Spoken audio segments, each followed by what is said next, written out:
Hi, I'm Anne-Marie Mediwake, and I'm here with Lindsey Deluce. Welcome to CTV Your Morning, the podcast.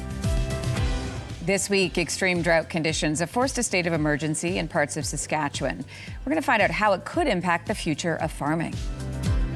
And we look at the signs of ADHD in adulthood and what to do if you want to get tested. We love having you with us today, and we'd love for you to join us live every weekday, 6 to 9 a.m. Eastern, 7 to 10 a.m. Atlantic on CTV CTV News Channel and on your CTV News app.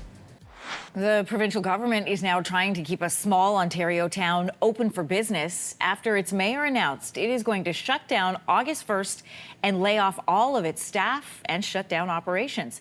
The town of Fauquier-Strickland is a community of about 500 people, just under 500, located northwest of Timmins. The township has been struggling to pay its $2.5 million debt and says its only options now are to shut down or impose a tax hike of more than 200%. So to better understand what is happening on the ground, I'm joined by the mayor of Fauquier-Strickland, Mayor Madeleine Tremblay. Welcome to Your Morning. Good morning. Help us to understand. This debt has accumulated over the course of a decade. How did the financial situation of your community get to this point? The situation that we are in, I think that's what it was explained. It's from the building up of over the years. And then I think it's the way that we were operating and then putting our money in our reserve. And then eventually we had to do all kinds of unplanned construction. Some construction were planned, but it went over budget. And then eventually we ended up with using all our reserves to be able to do all the construction. And then we did lots of new construction in the past, I would say, 5 years.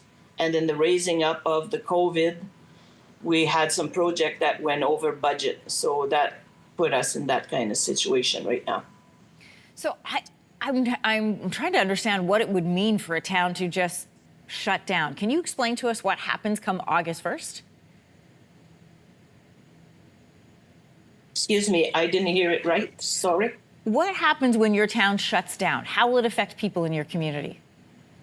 Oh, there'll be a big effect, but I hope that the minister will come to help us before any impact or we ever get to August 1st. So that's kind of situation that we are in. I rather not visualize, because having to shut down all our situation we are, that means that we'll have to really shut down our road maintenance, the municipal administration, and the fire department. We have to depend on our fire department to rely on the neighboring municipality and on mutual aid. And then we have our cemetery or our landfill. So these are the waste collection. These are all kinds of things that it's very hard to be able to operate, because we're unionized small municipality. So we are very limited, because you know how it is. We have to, if we have to let go our employee, we wouldn't want to have to subcontract, because, you know, we'll have to face some grievance and everything else. So, and when you don't have any money, how can you operate this? What are residents saying? I mean, as the mayor, I imagine you're the one who gets most of the emails, or in a small town, they probably stop you in the grocery store or wherever they see you. What are they saying to you? That exactly. How come we made it to this situation right now? And then this happened more likely last year when we had to contract out somebody to come and work at the municipality. And then we did a verification and how the books were maintained, and the way that it was maintained, it's more likely, not voluntarily, but never putting money in the reserve did affect our credit. So this is the kind of situation we are in right now, because there's more money coming out than coming in. Yeah. So even anyone who runs a household budget knows that you can't sustain that. So it looks like financial mismanagement at some portion of the town. So how is the province going to fix that? I hope if I would have the answer right now, that's why the minister did answer us yesterday. So he got in contact with us. So they will come and verify our books, and they will go, and then some senior people from the ministry will be coming and meet with some with council next week, and they will come and verify our books. So from there, after their verification, we will have some answers with a report from them. Parts of Saskatchewan are in serious trouble right now. Drought conditions are drying up crops and pushing farms to the brink. Multiple communities are in a state of emergency, and some areas seeing just a quarter of their usual rainfall last month. Kelly Buchanan is a grain farmer and the Reeve of Fox Valley. He tells us what it's like on the ground. How are things looking right now in the region and on your own farm? Well, we got almost 6/10 of rain yesterday. Definitely helps. A little bit too late for this year, but it'll be good for next year. So yeah, since the snow melted, we've only had 1 inch and 2.4 of rain. So yeah, it's been a very challenging year so far. You know, when you're following this story via headlines, you see things like farmers saying there's nothing there. It's the worst ever. Everything is dying. What does it look like on the ground in terms of drought and how it affects your industry? Yes, definitely. It's the worst drought I've ever seen. This is our 9th consecutive year, and this is by far the worst. It's very dry every day. The crops are turning brown or drying up. So it's going to be a real challenge this year, even to get our seed back. Yeah, Kelly, I want to ask you about that because farming, you know, whether you're dryland farming, but you know, when you're crop farming, a lot of it is weather dependent. Farmers know this, and of course, it's a long game. So you can buffer on either end, you know, a good year buffered by a bad year. But when you've had multiple years of drought, like what you're experiencing, what does that do when you're looking ahead to next season? Well, it's pretty tough, and especially when we have crop insurance and ag or stability, but these programs weren't designed for a long-term drought, like 9 consecutive years. They work great. They were great programs, but they're designed for a 2 to 3 or short-term droughts. So this year we're really getting hit hard because the crop insurance coverage is dropping this year. So we're probably going to be losing between $50 and $100 an acre this year, which will put us in a deficit. Yeah, you know, and as you point out, these are losses that are between tens or hundreds of thousands of dollars, depending on the size of your operation. What's being done by farmers in Saskatchewan in particular to try and minimize the impact of drought? Well, you know, farmers are very resilient and real fighters. Mm-hmm. There's just about every farmer has got off-farm job trying to make ends meet. So we're trying hard. There's a lot of farmers going on a very little sleep nowadays, and we're trying to make ends meet. But with the crop insurance, the coverage is dropping this year. It makes it very difficult. And Kelly, was that done because we are seeing this increase in drought conditions? Well, severe weather conditions, I should say, whether it's rain or drought. Yes, you know, it's the problem is the 9 consecutive years. So our coverage drops every year, and our premiums rise up a little year. So we got to the point now where we're going to fall into a deficit this year. You know, as you say, farmers are fighters, and they are a resilient group, and, you know, they know the industry, they know their land. But what kind of help from outside of the community do you farmers need in Saskatchewan right now? Well, we were hoping that the government would step in and take care of this disaster. You know, I know they always have money in other parts all over the world. They're helping disaster areas, and should be nice if they would help us in our disaster here in our own backyard. What would that look like specifically, Kelly? Like where would that help be directed? Well, it would be nice if the federal government would give us a per acre payment. Back in the 80s, when we had a very dry spell there, we had $1 per acre payment, which worked really well. Or another thing that might be a little easier and would work very well too is just having the crop insurance coverage levels stay where they were last year and not drop. That would probably be the easiest, and it would work good. And also help with the planning and planting for next season as well, I imagine. Oh, absolutely, absolutely. There was, like I say, there's a lot of farmers are going to be in trouble. Going to have to talk nice to the banker and make things work.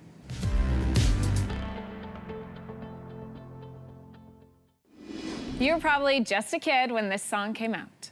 I'm just a kid and life is a nightmare. I'm just a kid, I know that it's not fair. No. Simple Plan is celebrating their 25th anniversary, still going strong today with tours, new music, and now a brand new movie. The band is taking us behind the scenes of their rise to rock stardom with their new documentary, Simple Plan, The Kids in the Crowd. And joining me this morning from Simple Plan is Pierre Bouvier and Chuck Como. Great to have you guys in studio. Great to be here. Thank you. And I'll say, yeah, my pleasure. And welcome back. This is the old Much Music studio, and you guys were just commenting, these doors look awful familiar. Yeah, we've signed a lot of autographs out there with people screaming and like doing, you know, the countdowns and all the MTV, the Much Music Awards here. It was a great building to be part of. There's some footage of this actual studio in our movie. Yeah, it's amazing. It's part of our story. It is part of the story. You guys got the chance to watch the new documentary with some family and friends. I saw on your social media. You guys were posting that. What was that like to sit with the people around you who've watched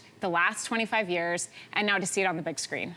It was incredibly emotional to be able to have, you know, all your friends, your family, everybody that got you there, right? To watch and to be a part of that with them. It was really special night. I got to be honest with you, I did cry a bunch of times during the movie, so there you go. Were you expecting the tears? Like, to go back and look through, did you expect it to be this emotional?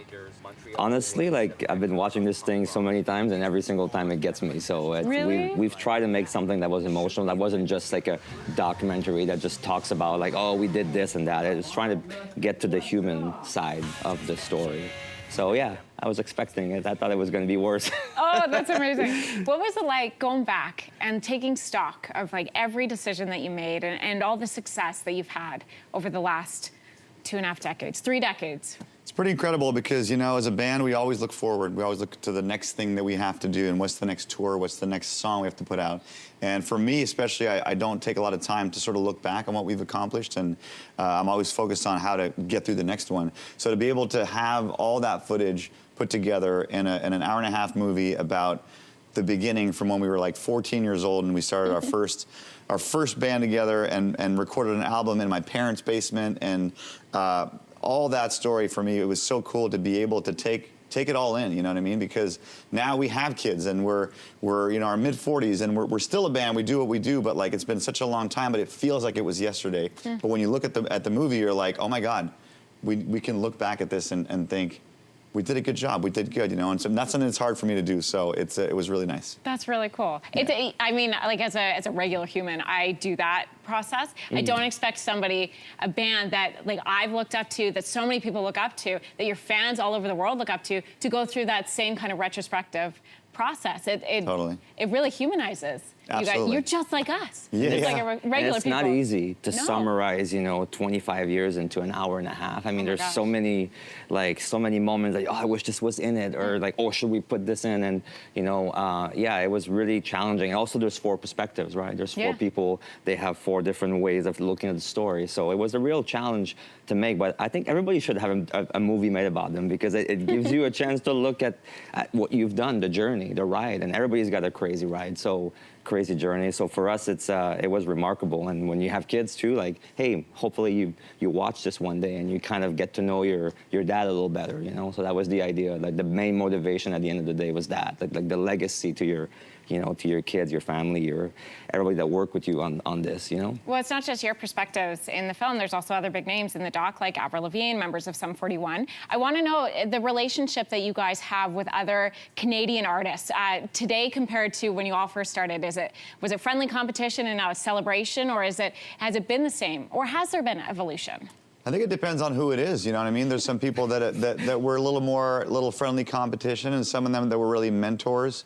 You know, we got the guys from The Offspring, that was one of the first bands that kind of introduced me to the style of like pop punk or whatever we call it. And there's like guys like Fat Mike from NoFX, and there's Mark from Blink, who is such a incredible, big part of the story when he first joined us on the song "I'd Do Anything," part of our video. He gave us the big stamp of approval of like, I think these guys are cool. Changed our career. Yeah, so to see all those people talk about their perspective of who we are as people, as a band, that was really eye-opening and very cool. And that was one of my favorite parts of the whole thing, is just having like Avril Lavigne's in there too, and like so many more that I'm forgetting to talk about. And Avril, I mean, it was so full circle. I mean, we've toured with her 23 years ago, and we just finished a huge U.S. tour with her literally a few days ago. And so it's like, it was amazing to get that chance to do it again and be on tour with her after all these years. It's so cool to look back and see all the old footage and the old pictures, and we've got some pictures I'd like to throw it back with. Because in the documentary, you go right back to the beginnings of when you guys were like in Montreal getting ready, when you were just a brand new band. So here are you guys as just youngins here, but I've got individual pictures of you both. And so I'd like to start first. I'd like you to look at the picture, if we can flip to the next one, and have you look directly at that camera and look at that little young pup there and tell me, what would you guys say to your younger selves? If you could go back and offer a piece of advice to those cute little guys there, what would you say?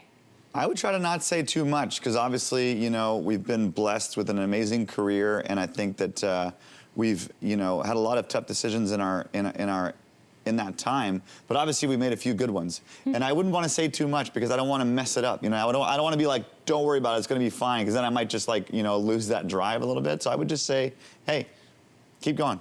You're doing good.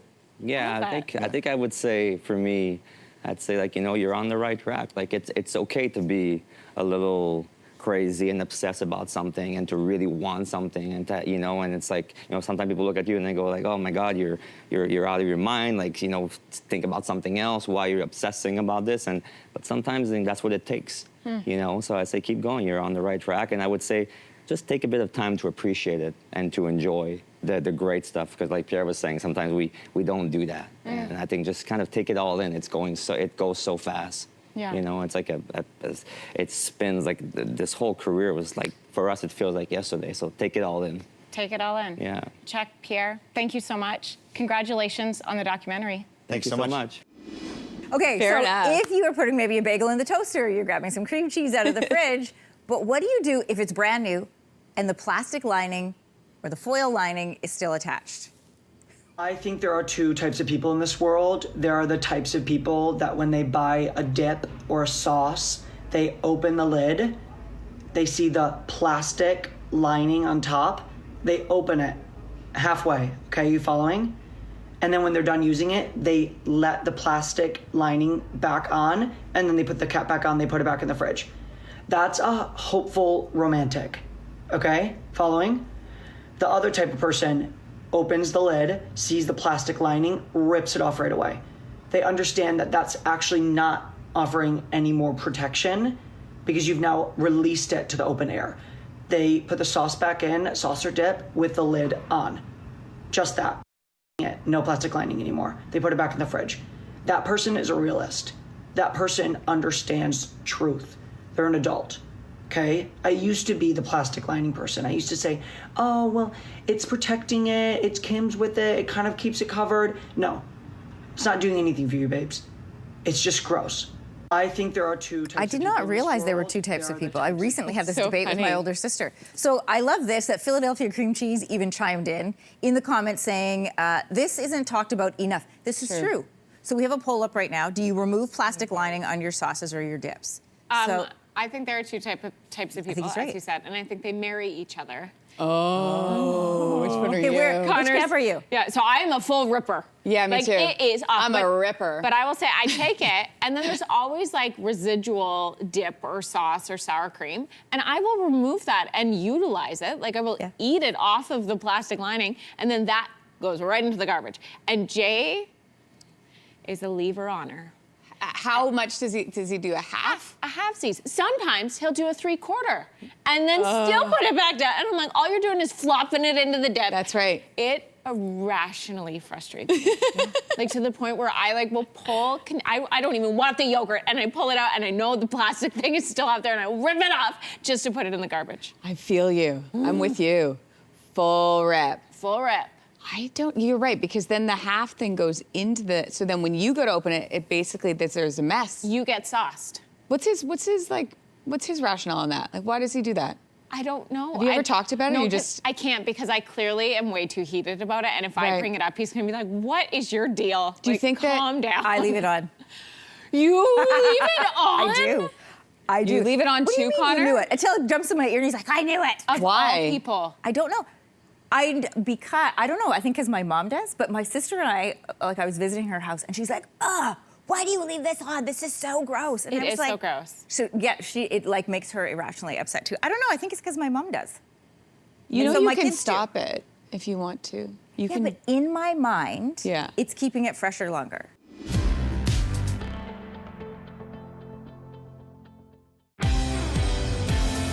This is CTV Your Morning, the podcast, where we share some of the fascinating conversations we've been having on the show. Join us live on CTV every weekday morning, 6 to 9 a.m. Eastern, 7 to 10 a.m. Atlantic on CTV CTV News Channel and your CTV News app. Chan Hon-go spent 21 years with the National Ballet of Canada, sharing her considerable talents with audiences all over the world, before trading center stage for a more behind-the-scenes role as the General and Artistic Director of Go Ballet Canada. I recently had the honor of sitting down with Chan at Go's Ballet Studio in Toronto for a thoughtful chat about her career both on and off stage. When you first joined the National Ballet of Canada, you were the youngest member. Do you remember what it was like when you walked in there as this young person, and who did you look to for a role model? Oh, speaking of which, I come to Toronto and I didn't know a soul, and it was in the middle of winter. And I felt really like a fish out of water. I'd come from Vancouver, from a school that my parents founded, and here I was with the National Ballet of Canada, and even to find a space at the bar, like, what can I stand here? I was offered a contract right away, which was unexpected, and they wanted me to join right away, but I said, I want to finish high school. So I auditioned for them in February and joined them in July, right after high school graduation. Who did I look up to? Well, being right there with the National Ballet, I was able to dance next to one of my idols, Karen Kane, and she's been such a dear friend as well, because as my career grew with the National Ballet of Canada, Karen would be retiring some of her roles, such as Sleeping Beauty or Swan Lake, the real classics, you know, and it would be my first time. Wow. And so she would pass on to me so generously, you know, in Rudolph Nureyev's Sleeping Beauty, when I danced with him, he really wanted this, and we'd kind of rehearse together, and those were just unforgettable moments. You know, people like that in our lives come along, and sometimes they tell us things that stay with us throughout our careers. Did Karen share anything that either became a mantra or something that you hung on to always?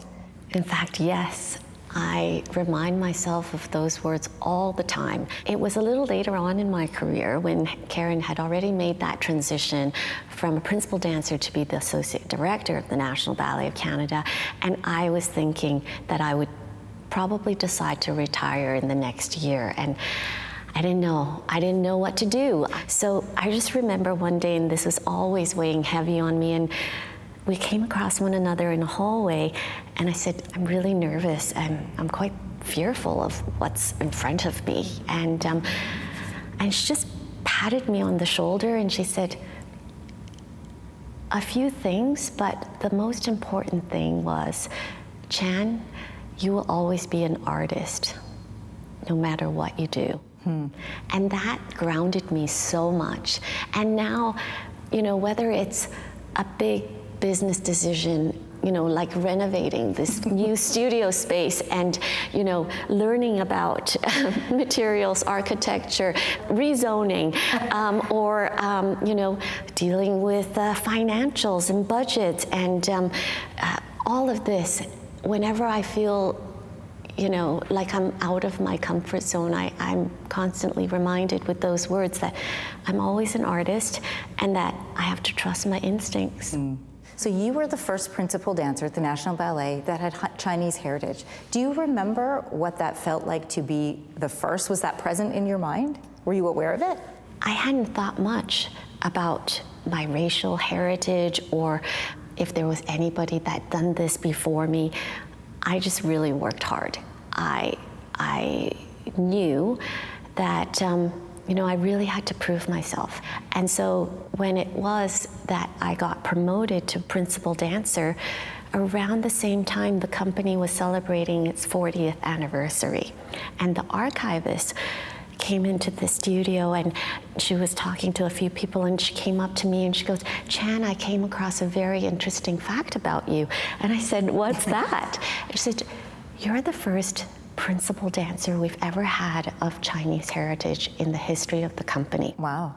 And you go along your way and you don't think too much about it, but in retrospect, upon reflection, I mean, it's a huge statement, and I feel very grateful. I want to ask you about legacy. I know you're far too young to be talking about legacy, but when people hear the name Chan Hong-go, what do you want them to think about? I hope that I leave a legacy of impeccable standard. That I don't settle for second best, that I was able to open up and mentor young women and give them the confidence to go into not only dance, but different walks of life, because I feel that what one can take away from the studio are all these amazing life skills. And to feel that confidence, to empower them with the beauty and strength of dance, it takes such determination and guts. And to advocate for the arts, it's often muted and underappreciated, but the power of arts is so essential to the human soul, and I hope I can do more in my lifetime to really get that across. Thank you for our conversation today. Thank you, it's been a pleasure. Bagpipes, country music, and Shania Twain. I mean, only in Canada, right?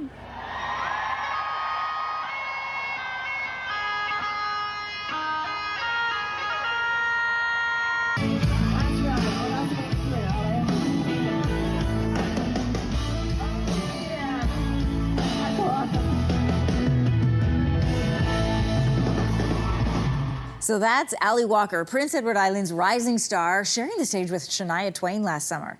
Since then, Linz, she's been nominated for her first Canadian Country Music Award, she's dropped new music, and she's toured the globe. Kelsey had a chance to sit down with Ali before she hit the road again.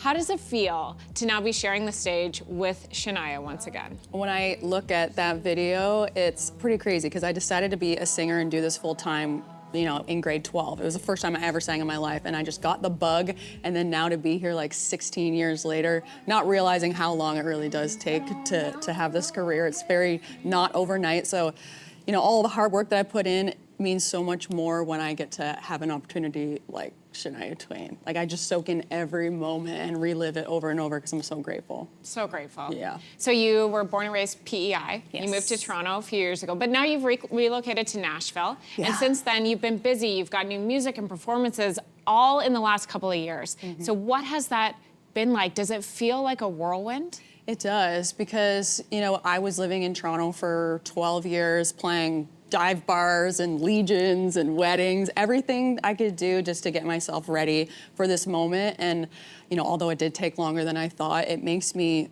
appreciate it so much more just because, oh my gosh, it's just literally my dreams are coming true. And this last year, moving to Nashville, signing a record deal and a publishing deal and having a manager for the first time, that first year was like chaos. Literally chaos in my brain. Like, it's so much. And to move countries. And then my husband works for me now for the first time ever. What's that like? It was an adjustment, but we have worked together. He was my drummer, and then he's my guitar player. Now he's my tour manager. So it's all in the family, but we get to tour together now, which is amazing. But it's a lot. Now this year is kind of the second year and I feel like I have a little bit more under my belt, a little more experience, and I'm trying to soak it in every moment this year. Well, listen, you've got a lot under your belt, including the instruments that you play, because a lot of country singers we know play the guitar, maybe play the fiddle. You play the electric bagpipes. So how did that happen? Well, I grew up, like you said, in PEI, and it's actually pretty normal to play bagpipes where I'm from. There's a place called the College of Piping in Summerside, where I'm from, and there's Highland dancing, step dancing, snare drumming, and bagpiping. So I play the electric bagpipe now, but I used to play, you know, the full set and compete every weekend at Highland Games. No and it was way. such a big part of my life, and I actually thought I was going to be a professional bagpiper for the rest of my life. But once I, you know, fell in love with singing, I kind of went that route. But to bring bagpipes now in with my singing, and that's all people want now is bagpipe country songs. So I've been just writing a ton and putting out, you know, giving the people what they want, bagpipe country music, I guess.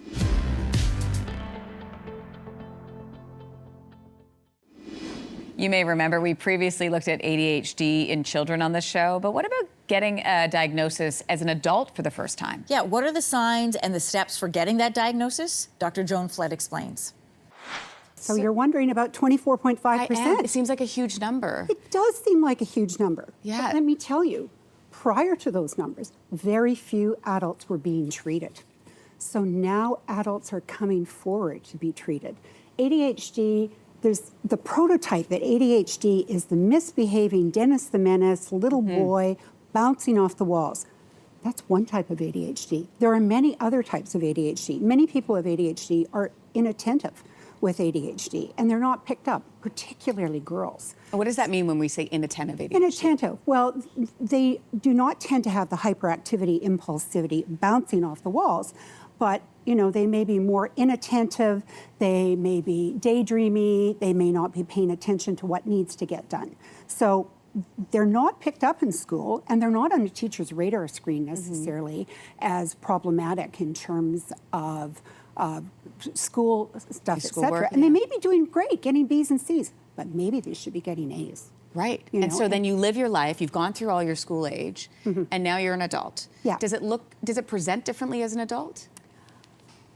Yes and no. I mean, I think it's a little easier in school age because there's a uniformity to going to school every day. There's a uniformity to a child's life.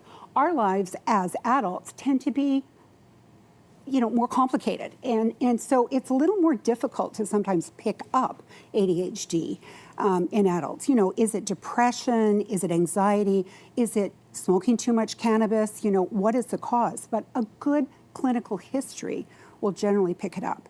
And the kinds of things that I hear in the patients that we see with ADHD are difficulty managing their finances, difficulty managing their time.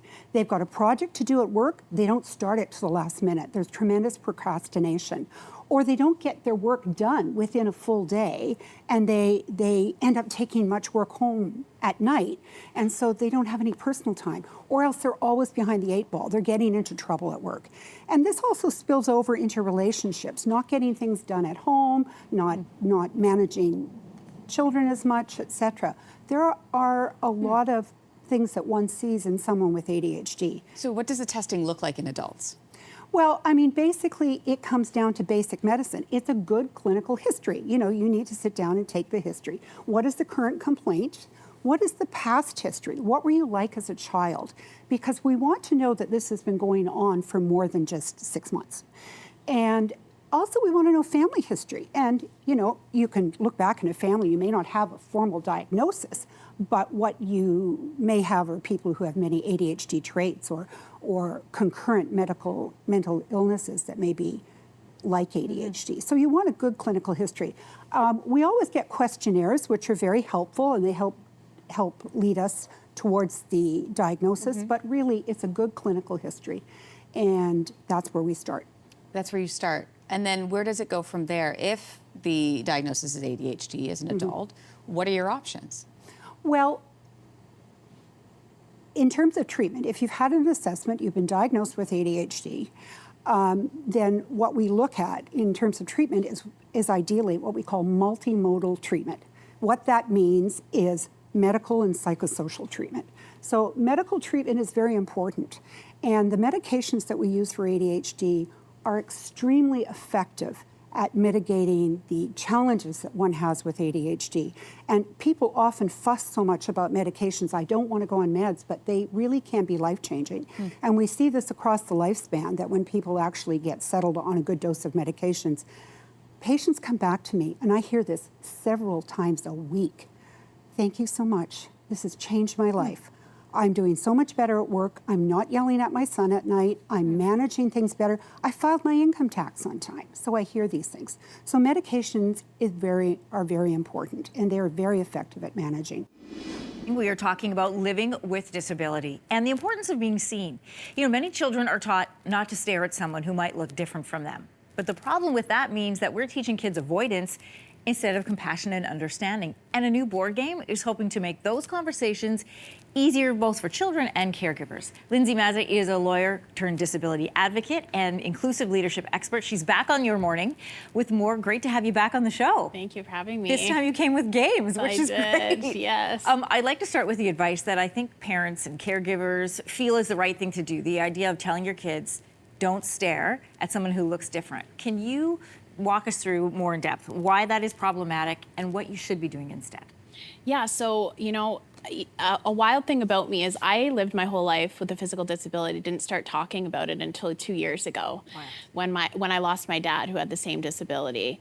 And I realized in his loss that I had a teammate, but so many people don't. And I needed to use our life experience to help shift the narrative. And that's when I did a career shift so that I could start talking about this. And that is one of the reasons I didn't talk about it is because nobody else around me was talking about it. Right. And when I did as a child, I didn't get the things that I needed. So that contributes to people living in the shadows. And I think that people don't talk about it because they don't want to be impolite, but the reality is people aren't being seen. And this is what this game is going to help do. We're going to play it in just a second, but can I say what a beautiful tribute to your dad and to what he brought to your life by being that for other people, Lindsey. Absolutely, yeah. What is better advice then if you are a caregiver and your children are curious and they're looking, you know, for a long time at somebody who looks different than them? Rather than saying don't stare and shushing them, what should parents say? Yeah, so I find that there's two things that happen. Kids usually are quite vocal out of curiosity, which results in embarrassing the person. Or, you know, I've had parents say, well, just go ask the person, which is also not appropriate. So I think that we need to normalize the conversation in the same way that we talk to people about individuals having different skin colors. We need to talk to them about people having differences and having those conversations age appropriately and in privacy. Rather than in public or drawing somebody in who may or may not want to be part of that conversation. Right, yeah. You and I have spoken before about the importance of having those honest conversations with your kids, being intentional about them. But let's get to the game, because you've brought it. It's called Where Hope Lives with you. It facilitates those conversations, which I like it because you're doing it through play. Yeah. And it gets people thinking about how they can have an ally mindset. Can you walk us through how this works? Because it's a beautiful game. Yes. So I partner with Safe Haven, and they're a wonderful organization in the GTA. They help adults and children with medical complexities, and they've developed this game as a teachable tool to be incorporated in schools and camps. And it's a typical board game. You spin the wheel, see how many spaces you move. I'm going to stick my hand in that. Right. Okay. And the objective of the game is as you collect pieces along the board and you pick up different cards, that by the end of the game, you become a totally visible player. Oh, I love that. Yeah. And to help facilitate some of this, there's like safe space cards, roadblock cards. Yeah. I'm going to read an example of, you've got one first. Why don't you go first? Yeah, so I have a roadblock card. So when you land on a roadblock space, you pick up a card and it has a scenario. So this one is, the camp you wanted to go to doesn't have any staff trained to support a medically complex child. So this is a point that you can have an open discussion with your child about, and something that people wouldn't normally think about. Right. Yeah. Okay, I've got another roadblock card. The school bus wasn't wheelchair accessible, so you had to stay home. Right. These are taken from real life scenarios. Real life scenarios, and they're all over the place. And if people would start paying attention, you know, an example I like to give is most parking lots have accessible parking spots, but then look at the building and see if there's an accessible button, because often there isn't.